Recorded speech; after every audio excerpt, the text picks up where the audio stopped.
أهلا وسهلا مجددا.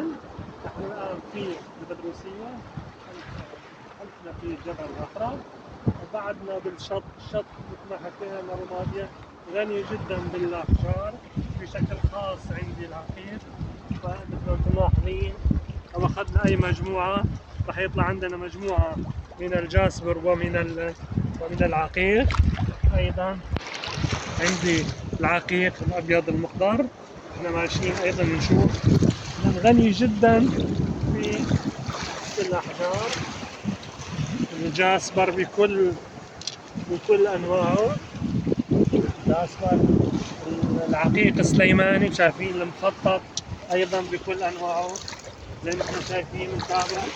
نتابع بالشط مجموعة من الأحجار، حجر النوميت مع مثل ما شايفين الألوان الذهبية، هاي البرونزيت، هذا كثير حجر كثير قيم وفيه طاقة عالية. نحن ماشيين أيضا راح نشوف ندور على شايفين الجاسبر أيضا مع اللون الأبيض. أيضا نتابع